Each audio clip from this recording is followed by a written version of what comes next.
Assalamualaikum warahmatullahi wabarakatuh. Yang terhormat Ibu Dwi Ulfa Arini, SNMM, satu dosen pengantar manajemen dan bisnis.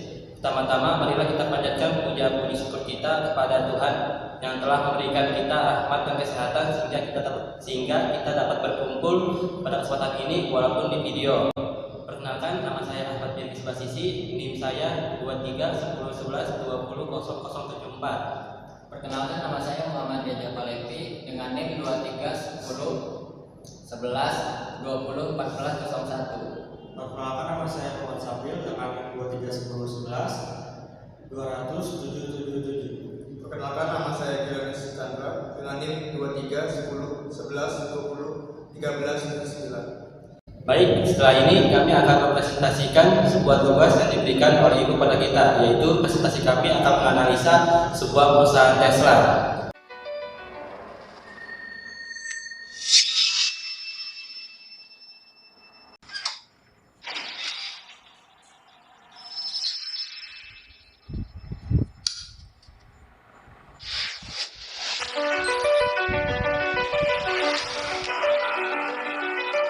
Thank you and welcome for joining us at our grand opening VIP party for Tesla Montreal.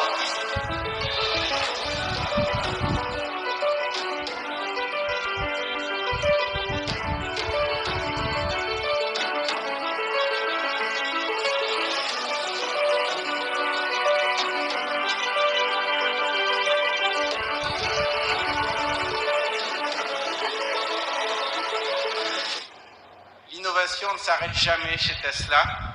On a décidé de vous en montrer un petit peu ce soir. Nous avons amené quelques exemplaires de la P85D.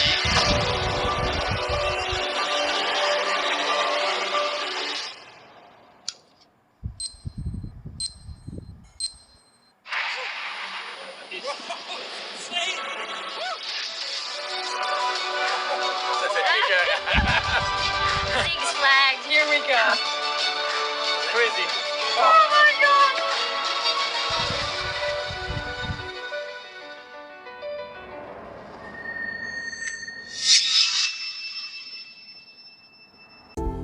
Dan Tesla INC atau ditulis sebagai Tesla, sebelumnya dinamai Tesla Motors, adalah sebuah perusahaan otomotif dan penyimpanan energi asal Amerika Serikat yang didirikan oleh Martin Eberhard, Mark Halperin, J.B. Straubel, dan Ian White, serta berbasis di Palo Alto, California. Kita masuk ke profil Tesla. Tesla INC adalah jenis perusahaan swasta yang industrinya adalah otomotif dan penyimpanan energi, didirikan pada Juli tahun 2003 atau 20 tahun yang lalu. Pendirinya itu adalah Martin Eberhard, Mark Halperin, J.B. Straubel, dan Ian White. Kantor pusat Tesla berada di Palo Alto, California, Amerika Serikat. Kunci dari Tesla itu adalah Elon Musk sebagai chairman dan CEO dan J.B. Straubel sebagai CTO. Produk Tesla itu ada meliputi mobil listrik dan Tesla Energy. Pendapatan Tesla itu ada kenaikan sebesar 31,54 miliar US dollar pada tahun 2020 di kuartal pertama, dan laba operasional atau kenaikan template sebesar 13,8 miliar US dollar pada tahun 2021. Laba bersih kenaikan template 121 juta US dollar pada tahun 2020.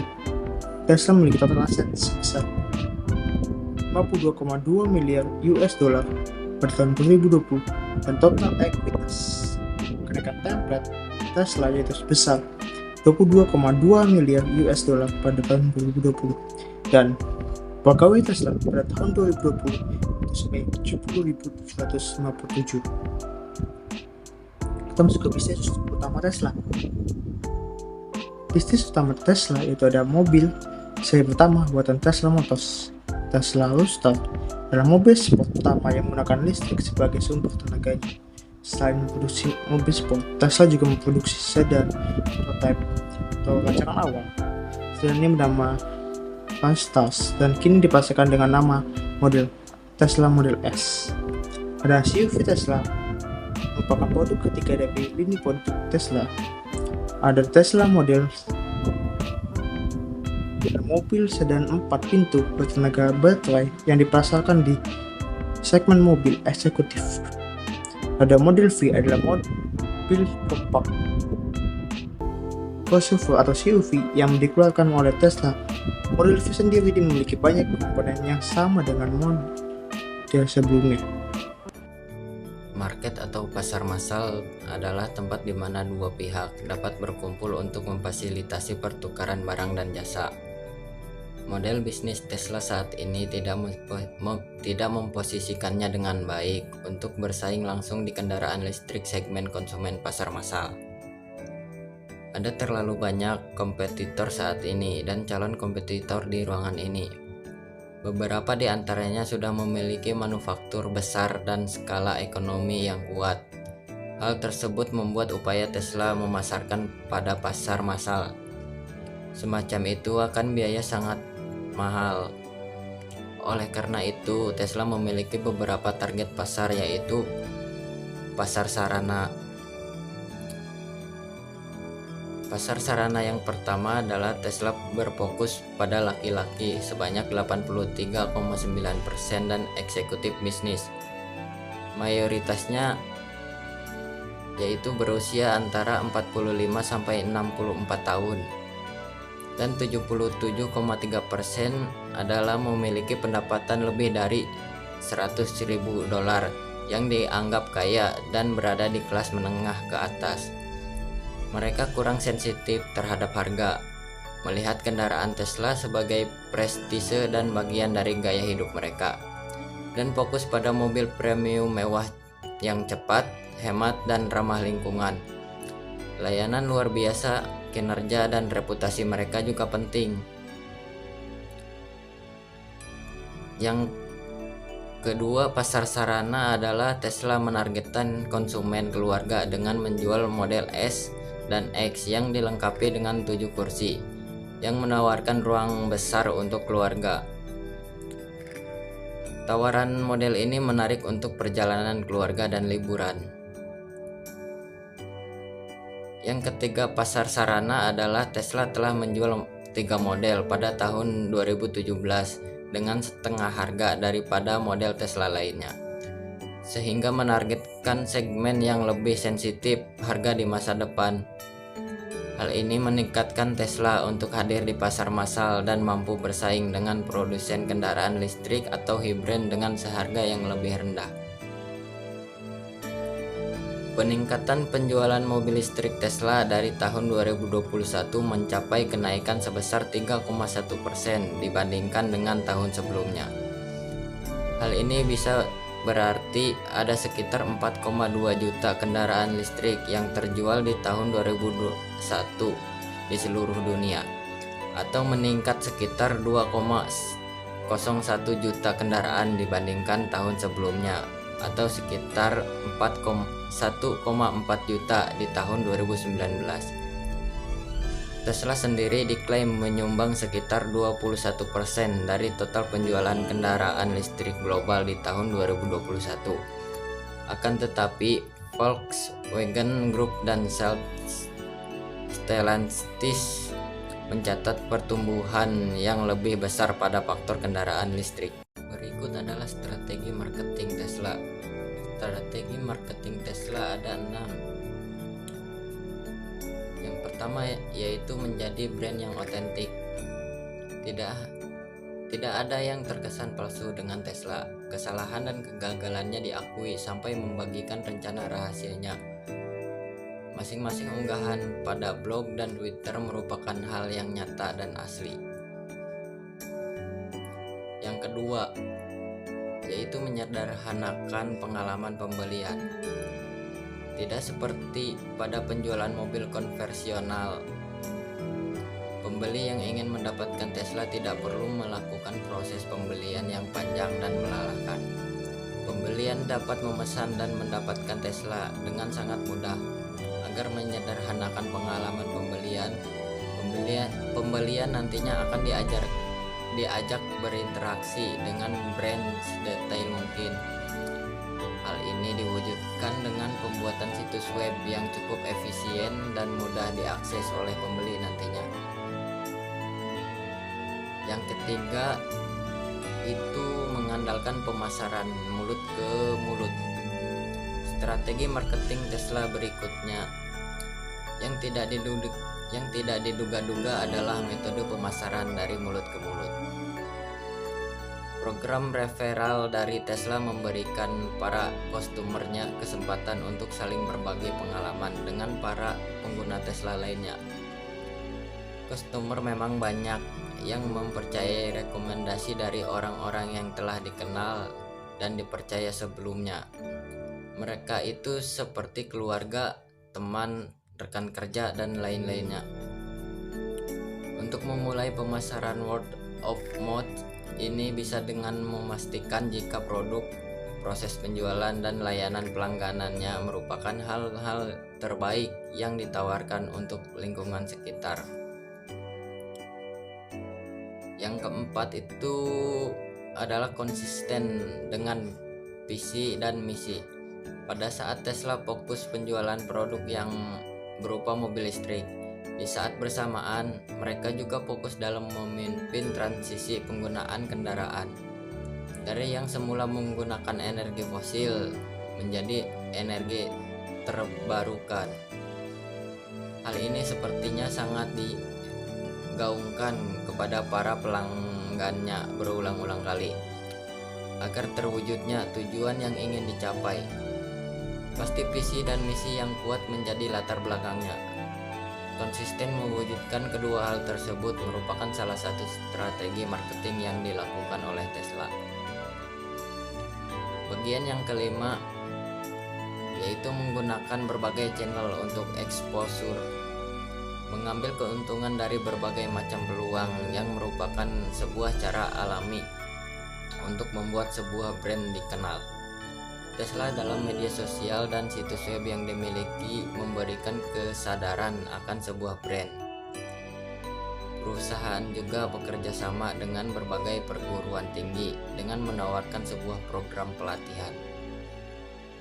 Hal ini juga cukup efektif dalam menunjukkan tujuan visi dan misi brand untuk mendapatkan dukungan dari audiens menggunakan berbagai macam channel.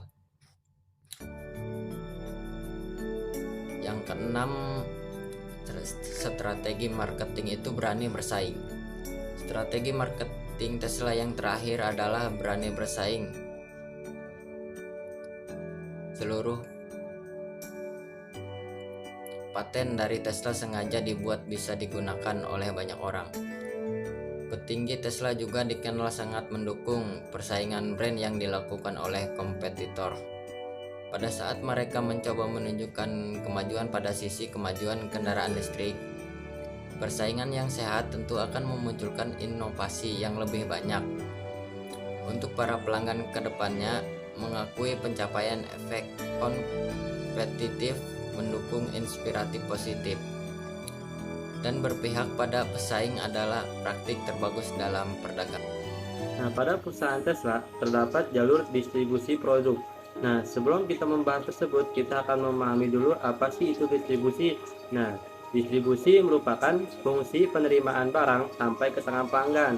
Ini adalah cara barang berpindah dari tempat produksi ke tempat konsumsi.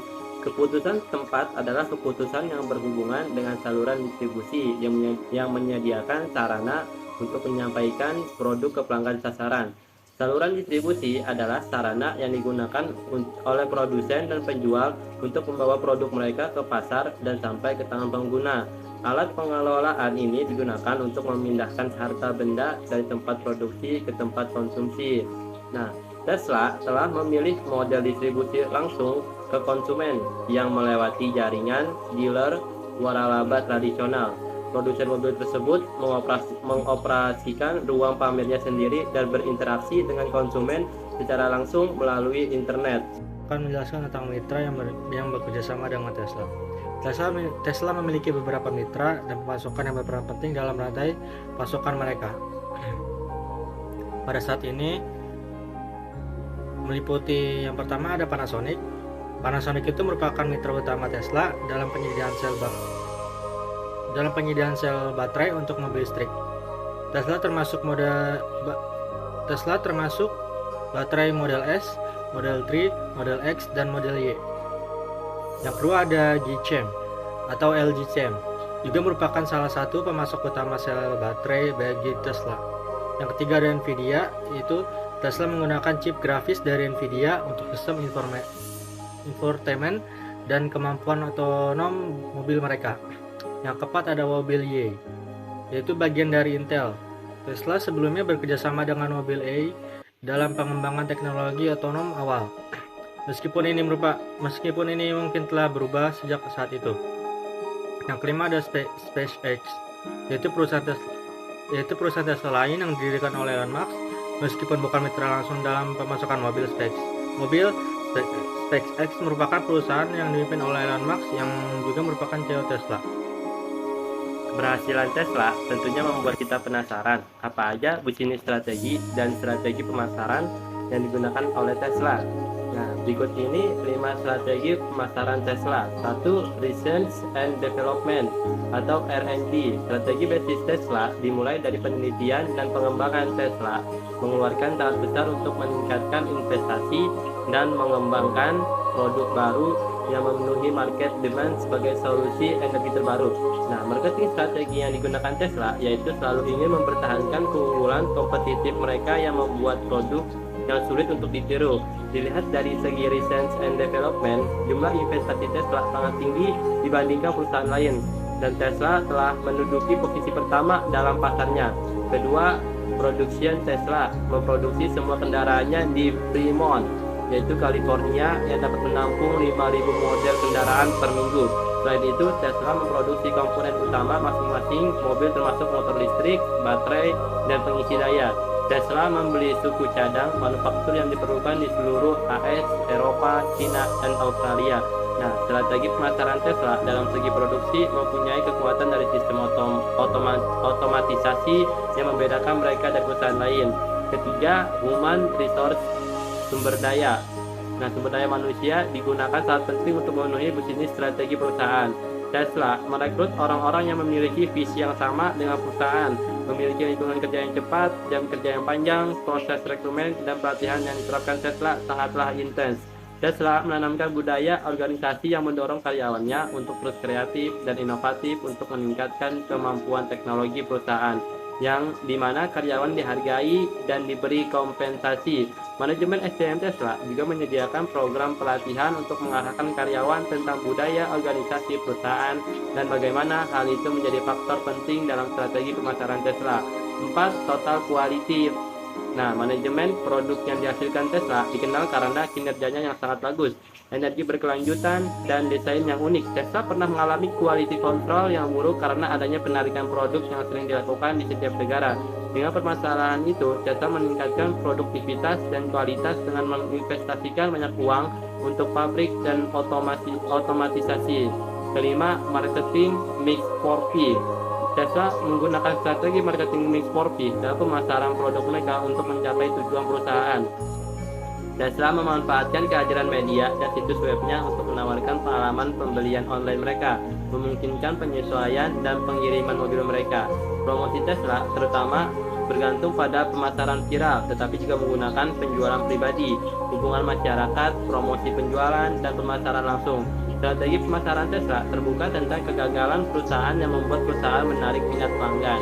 Tesla menerapkan hubungan masyarakat dengan membangun pengakuan persepsi pelanggan dengan menjadikan patennya sebagai open source sebagai gerakan untuk mendukung energi berkelanjutan. Tesla juga berkembang dengan membuka lokasi baru, memperluas promosi, mengembangkan produk unik baru yang akan menarik pelanggan dan menghasilkan penjualan. Tesla saat ini menjalin hubungan baru dengan perusahaan lain untuk memperluas usaha bisnis mereka. Tesla saat menghindari penggunaan perantara karena mereka memprioritaskan strategi direct to consumer untuk memberikan layanan yang lebih baik dan meminimalkan biaya. Itu dia strategi pemasaran Tesla yang telah diterapkan oleh perusahaan otomotif besar dunia dan terbukti dinilai berhasil. Selanjutnya, saya akan membahas kelebihan dan kekurangan dari Tesla. Yang pertama itu, Tesla itu merupakan ramah lingkungan. Poin ini dapat dikatakan sebagai alasan tersebut yang menjadi faktor pendorong peralihan dari mesin pembakaran internal menuju teknologi elektrifikasi.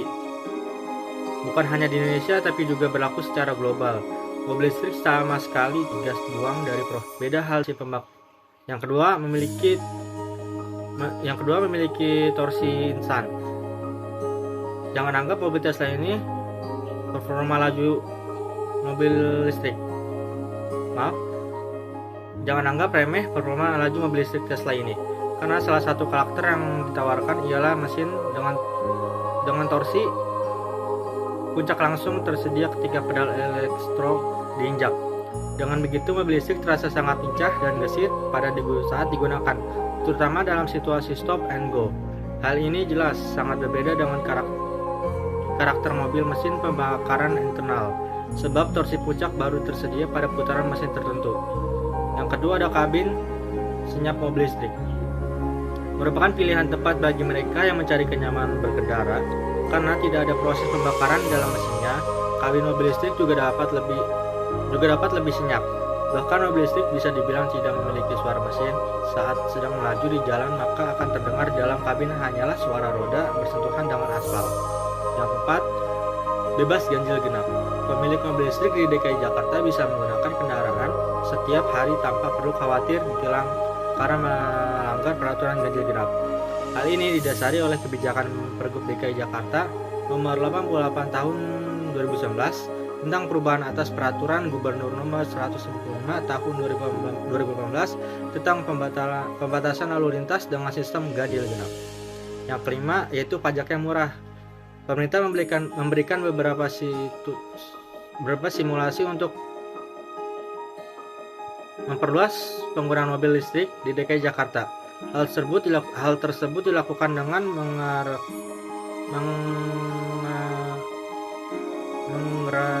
menggratiskan biaya balik nama kendaraan bermotor atau disebut BBNKB dan PKB yang hanya perlu dibayar 10% oleh pemilik mobil.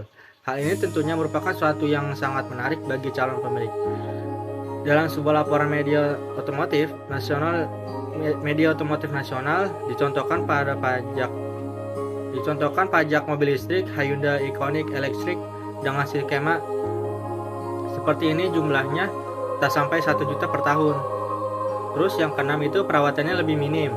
Mobil listrik memiliki komponen bergerak yang lebih sedikit, oleh karena itu mobil listrik tidak membutuhkan pelumas mesin dan perawatan relatif lebih minim. Namun bukan berarti mobil listrik tidak butuh perawatan.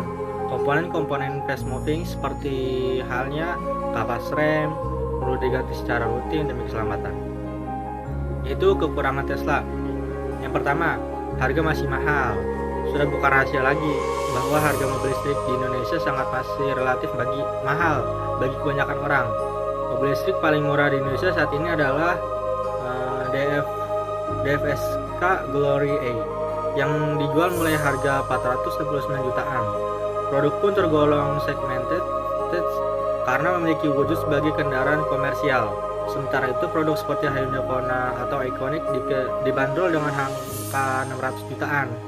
Terus yang kedua, tempat pengisian baterai masih sedikit. Poin ini kemungkinan menjadi hambatan terbesar bagi banyak orang untuk membeli mobil listrik. Walaupun sebenarnya konsumen juga bisa mengisi daya di tempat tinggalnya, namun ketersediaan fasilitas pengisian daya yang tersebar luas pasti akan memberikan ketenangan batin menggunakan mobil listrik. Sebagai informasi dalam hal pemerintah lewat perusahaan listrik atau listrik negara atau PLN, sedangkan berupaya mendirikan stasiun pengisian kendaraan listrik umum atau disingkat sebagai SPKLU sebanyak-banyaknya. Perawatan mobil listrik harus tetap dicas. Mobil listrik masih tetap dicas walaupun tak digunakan. Yang ketiga, waktu pengecasan lama. Ketika seorang konsumen memutuskan membeli mobil listrik, artinya ia harus membangun kebiasaan baru, mengecas mobil pada malam hari agar dapat digunakan pada pagi. Durasi pengecasan itu sendiri sebenarnya digunakan mobil listrik Hyundai yang didapat pada saat pengisian bisa selamat dari kondisi kosong sampai penuh. Sementara itu Vespa KLU dengan fasilitas fast chargingnya bisa mengisi daya baterai mobil ini selama 1-2 jam sampai penuh. Namun durasi tersebut tetap saja lama sebanding proses isi bensin yang mungkin hanya memakan waktu sekitar 10-15 menitan jika tanpa adanya antrian. Yang keempat, harga baterai mahal. Baterai merupakan komponen paling mahal pada sebuah mobil listrik. Kebanyakan pabrik memberi kanjang umumnya sampai 8 tahun atau sekitar 600.000 km pada titik pemakaian tertentu. Kualitas baterai mobil listrik dipastikan akan menurun dan perlu diganti. Untuk itu, pemilik harus bersiap-siap mengeluarkan dana yang besar, walaupun mesti diakui pada saat ini belum banyak ditemui kasus mobil listrik harus diganti baterai karena unit yang beredar pun masih seumuran jagung. Bisa saja di masa depan harga baterai justru menjadi makin terjangkau. Sekian presentasi dari kami. Wassalamualaikum warahmatullahi wabarakatuh.